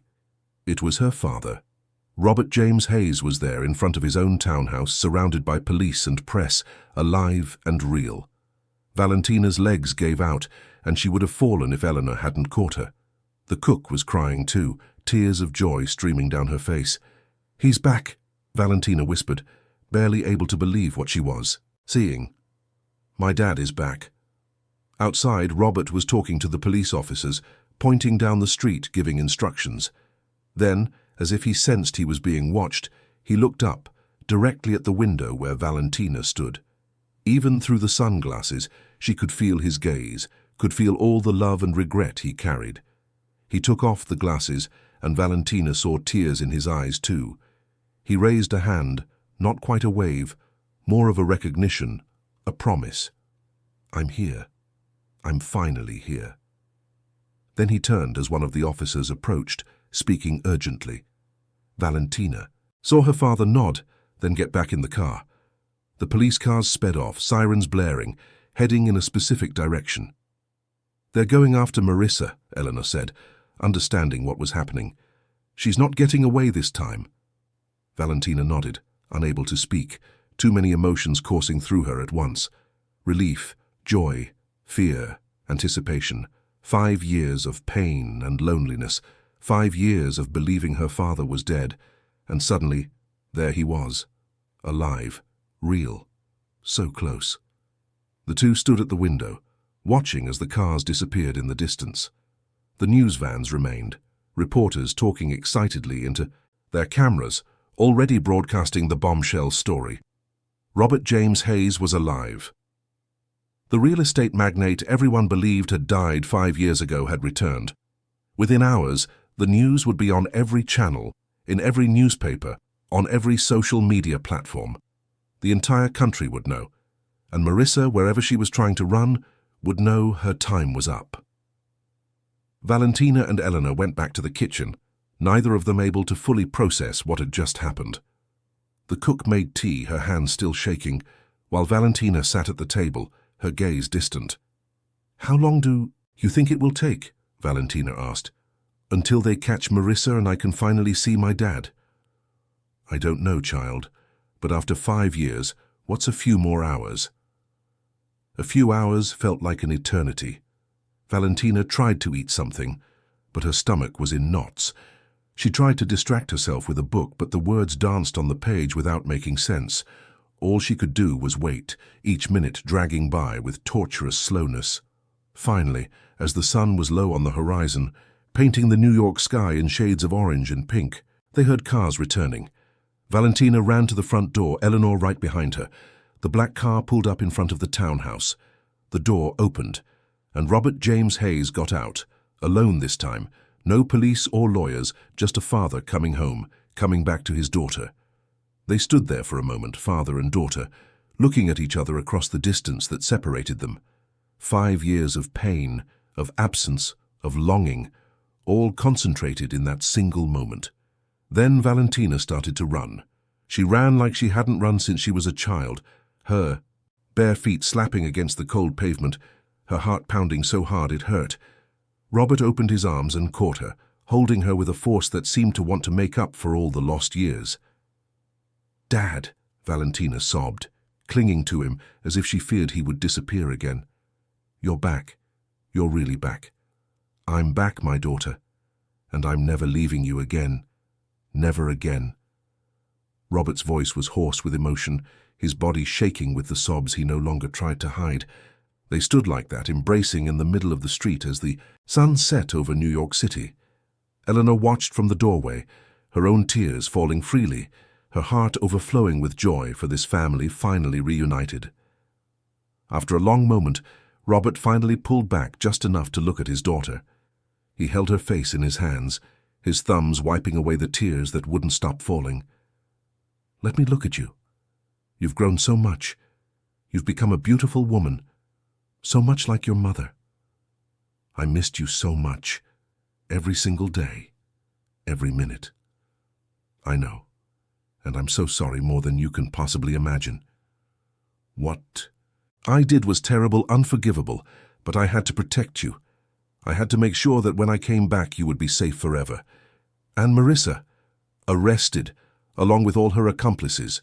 She tried to flee to Mexico, had a private jet waiting, but we intercepted her at LaGuardia Airport. It was filmed, broadcast live. The whole country saw it. She has nowhere left to run, no way to escape justice." Valentina felt an immense weight lift from her shoulders. "It's over. It's really over."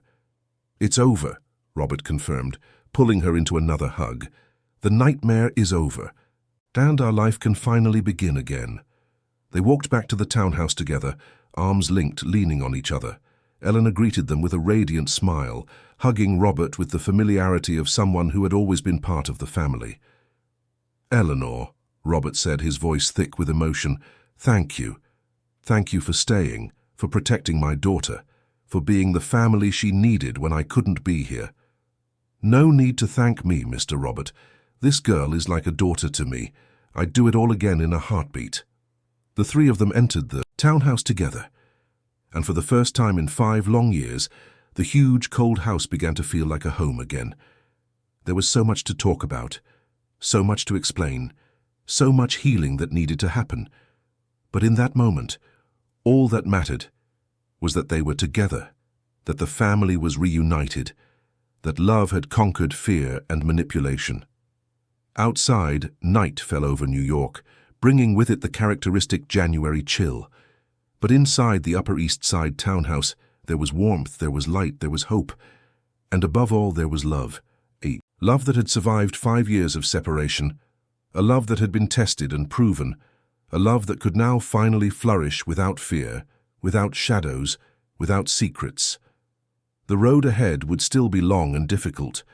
There would be courtrooms and testimonies, therapy and healing, the rebuilding of a relationship that had been broken but not destroyed. But all of that could wait. For tonight, all that mattered was being together, being safe, being finally home. Chapter 6. The first rays of Monday's sun streamed through the townhouse windows, illuminating what was once a place of shadows, and now seemed to be breathing again. Valentina woke up in her room, and for a moment she was afraid it had all been a dream. But then she heard voices from downstairs. her father's deep, familiar voice chatting with Eleanor in the kitchen, and she knew it was real. Everything was gloriously real.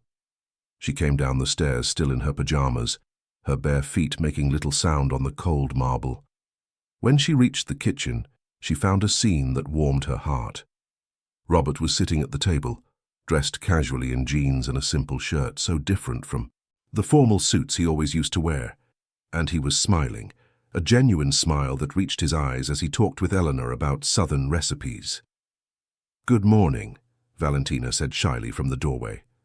Robert turned immediately, his face lighting up. "Good morning, my daughter. Sleep well?" "Better than I have in years." He stood up and hugged her, and Valentina realized she still wasn't used to it, to his physical presence, to the fact that she could touch him, hold him, be sure he wasn't an illusion. "Sit down," Eleanor said, already placing a full plate in front of Valentina. "Warm buttermilk biscuits, scrambled eggs, fresh fruit and orange juice. You need to eat properly, child. You're too thin." They ate breakfast together, a scene so normal and yet so extraordinary after everything that had happened. Robert told stories of the places he'd been over the last 5 years, keeping everything vague enough not to reveal his identity, but detailed enough to satisfy Valentina's curiosity. "I spent most of my time in a small town in North Carolina," he said. "A quiet place where nobody knew me, where I could just be another man trying to start his life over. I worked on a farm for a while, can you believe it? Me, who's always lived among papers and contracts, learning to milk cows and plant beans." Valentina tried to imagine her father, always so sophisticated and urban, working on a farm, and she couldn't suppress a smile. That must have been different. It was liberating, actually. It made me realize how lost I'd become in that whole world of business and money, how far I'd drifted from what really mattered. "Did you think about me?" The words slipped out of Valentina before she could stop them, heavy, with all the pain of the past years. Robert put his fork down and took his daughter's hands in his. "Every single day, Valentina, every second. I had pictures of you that Mr. Taylor sent me regularly. I watched you grow up through them, saw your sadness, your loneliness. There were days I almost gave up, almost came running back to get you. Consequences be damned." "Then why didn't you? Why did you let me suffer for so long?" He sighed deeply, his eyes showing all the pain of that impossible decision. "Because if I had come back before I had irrefutable proof against Marissa, she would have found a way to escape, and then she would have spent the rest of our lives hunting us, always a threat, always a danger. I couldn't let you live with that fear. I had to end it once and for all, make sure that when I returned it would be for good, with no threats hanging over us." Valentina nodded slowly, beginning to understand the magnitude of the choice her father had made. It wasn't just about her. It was about ensuring they had a secure future, a future where they could rebuild their lives without looking over their shoulders. The conversation was interrupted by Robert's phone ringing. He answered, spoke briefly, then hung up with a serious expression. "That was Mr. Taylor. Marissa is being formally charged today. They'll need me to testify." "Can I go with you?" Valentina asked. Robert hesitated. "I don't know if that's a good idea, honey. It's going to be difficult, emotional. Maybe it's better if you stay here. Spare yourself that." But Valentina shook her head with determination. "No. I spent 5 years under her control, 5 years being treated like a prisoner in my own home. I deserve to see justice being done. I deserve to look her in the eye and know that she can never hurt me again." Robert studied his daughter for a long moment, seeing no longer the frightened girl he had left behind, but a strong young woman who had survived everything life had thrown at her. "All right, we'll go together."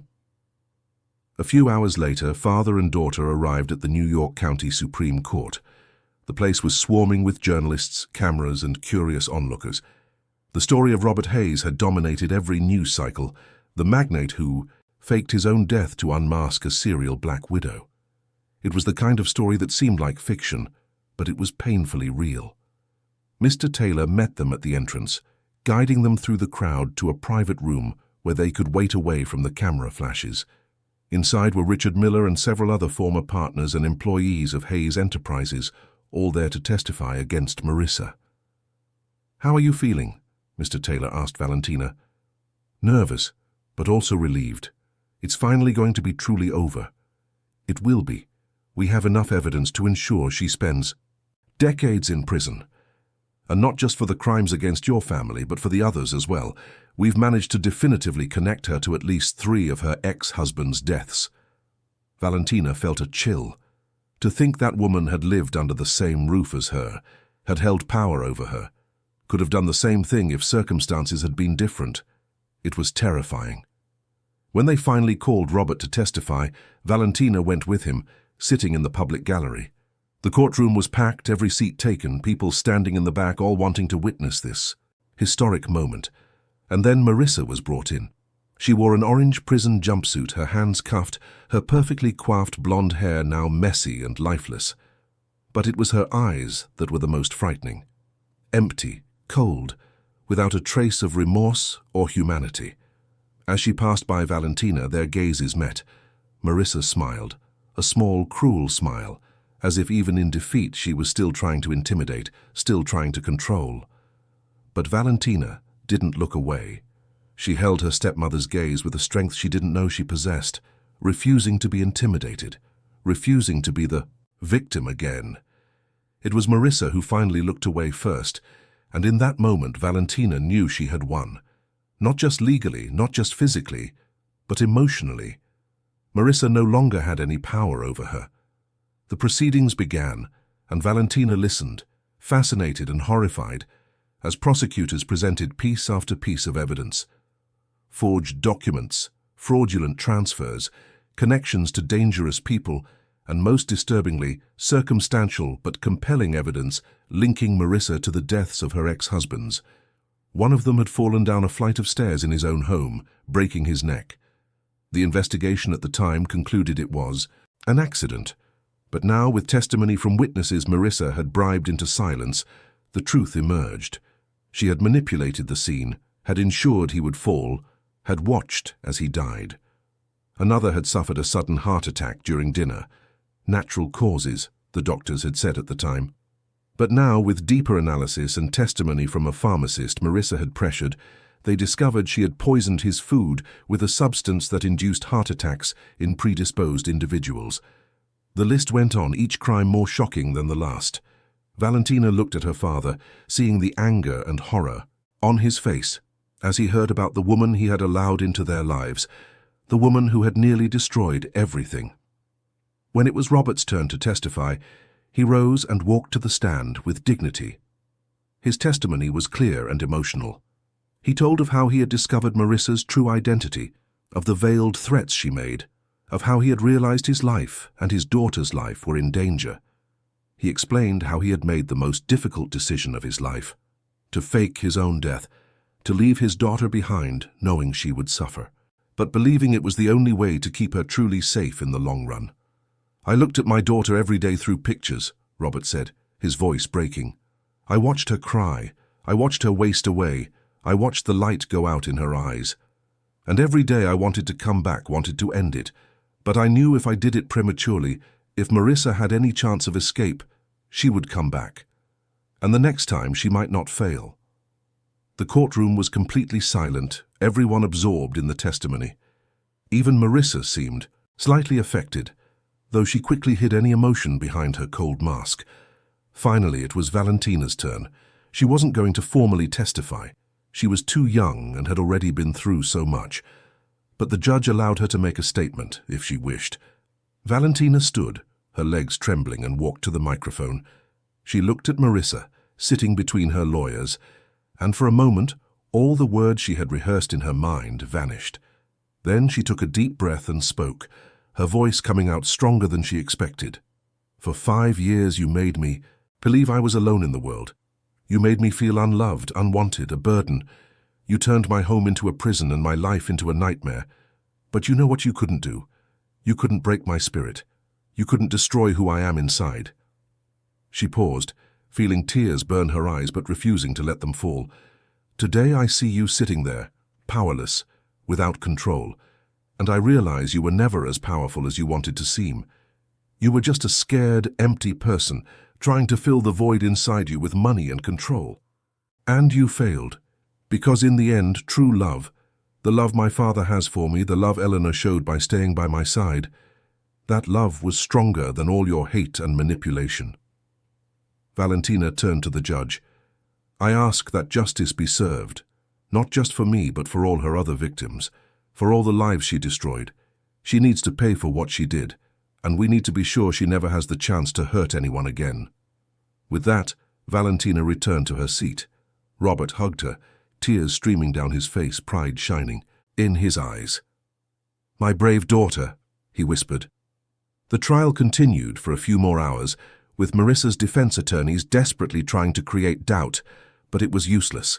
The evidence was overwhelming, the testimonies compelling, the truth undeniable. When the judge finally delivered his verdict, his voice was grave and solemn. "Marissa Vance, you have been found guilty on multiple counts of fraud, identity theft, attempted embezzlement, and criminal conspiracy. Additionally, based on the evidence presented, you will be investigated and tried for the deaths of your former husbands. The sentence for the crimes for which you are convicted today is 30 years in prison, with no possibility of parole for the first 15 years. A murmur went through the courtroom.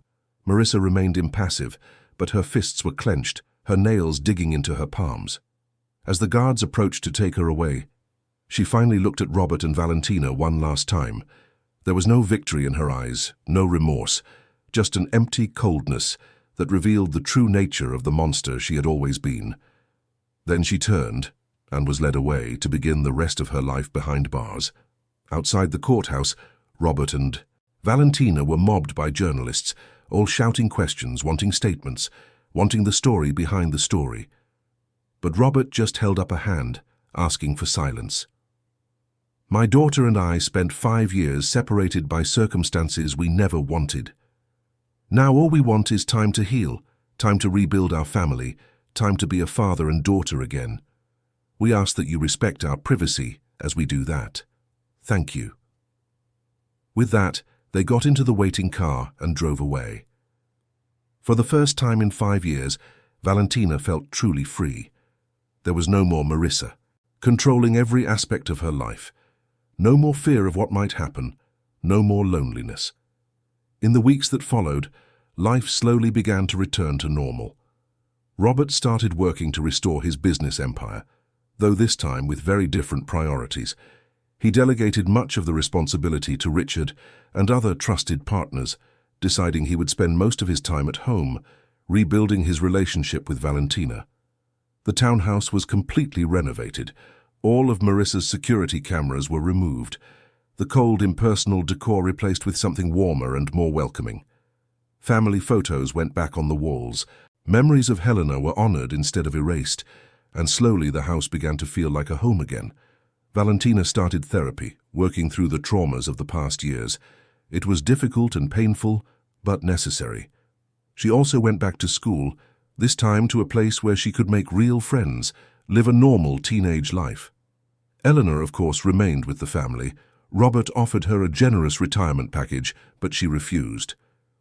"This is my family," she said simply.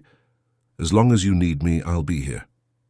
One day, 3 months after the trial, Valentina and Robert were sitting in the townhouse garden, something Marissa had never allowed. The October sun was gently warm, and for the first time in a long time, Valentina felt truly at peace. "Dad," she said hesitantly, "can I ask you something?" "Anything, my daughter." "Do you forgive me?" Robert looked at her, confused. "Forgive you? For what?"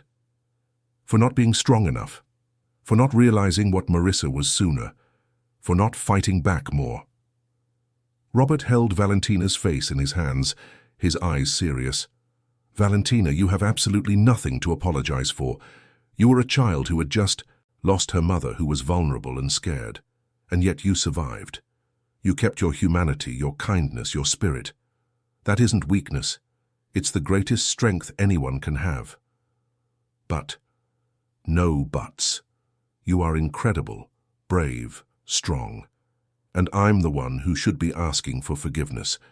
I put you through 5 years of hell because I was trying to be clever, trying to play a game I never should have played. If anyone needs to be forgiven here, it's me." Valentina thought for a moment. So we forgive each other? For what we did and what we didn't. Do? Robert smiled, tears welling in his eyes. Yes, we forgive each other and we move on. Together. They hugged there in the garden, father and daughter finally reconciled, finally able to begin healing the wounds of the past. It wouldn't be easy. There would still be hard moments, still be tears and arguments and all the complexity that comes with any relationship. But they would be together, and that made all the difference. As the months passed, Valentina blossomed. The sad, withdrawn girl she had been began to fade, replaced by a confident and vibrant young woman. She made friends at her new school, started exploring new hobbies, discovered passions she never knew she had. Robert watched with pride as his daughter transformed, becoming the person she was always meant to be, free from the chains Marissa had placed on her. And he himself changed too, becoming less focused on work and money, more present, more connected to what truly mattered. Eleanor continued to be the heart of the home, cooking her southern recipes, offering wisdom and comfort when needed, being the mother figure Valentina had lost when Helena passed. A year after the trial, on Valentina's 18th birthday, Robert threw a party. Not something big and ostentatious like Marissa would have done, but something intimate and meaningful. Real friends, chosen family, people who truly cared. During the party, Robert made a toast. He raised his glass and waited until everyone was quiet. "To my daughter," he said, his voice thick with emotion. "You have been through things no one should ever have to go through, especially not so young. But you survived. You thrived. You became this incredible woman standing before me today. I could not be more proud." He paused, wiping his eyes. "This past year has been the best of my life, not because of business or money or anything material, but because I finally understood what really matters. Family, love, being present. Everything else is just noise." Valentina felt tears stream down her face, but they were tears of joy this time. "Thank you, Dad, for not giving up, for coming back, for giving me a second chance at a family. Always, my daughter. Always." The party continued late into the night, filled with laughter and music and the kind of joy that only comes when you've been through the darkness and emerged on the other side. Valentina looked around at all the people she loved, people who had stood by her or come into her life when she needed them most, and felt gratitude overflow in her heart. Later that night, after everyone had gone home, Valentina stood alone on the terrace looking out at New York City stretching below her. The same city that had witnessed her suffering now witnessed her joy. The same lights that had seemed so distant and cold now seemed warm and inviting. She heard footsteps behind her and turned to see Robert approaching. He stood beside her father and daughter, watching the city together. "Are you thinking about your mom?" he asked softly. "Yeah. I wish she could be here. See this. See that we're finally okay." "She is here," Robert said. "In you, in every smile, every kindness, every moment of strength. Helena lives through you, Valentina, and she would be so proud of the woman you've become." Valentina leaned against her father, feeling his arm wrap around her shoulders. They stood like that for a long time, in a comfortable silence, father and daughter family reunited. Nightmare over, a bright future ahead. And as the night deepened over New York, as millions of other stories unfolded in the city below, the story of Valentina and Robert Hayes came not to an end, but to a new beginning. A beginning built on truth instead of lies, on love instead of manipulation, on hope instead of despair. There would be challenges ahead, of course. Life always brings challenges. But now they would face them together, leaning on each other, strong in the knowledge that true love, the unconditional love between a father and daughter, was capable of overcoming anything. And in that Upper East Side townhouse where so much suffering had occurred, where so many tears had been shed, there was now laughter, there was light, there was life. Marissa had tried to destroy their family, but in the end, she had only made the bonds that held them together stronger. Justice had been served, love had prevailed, and a family had been restored. And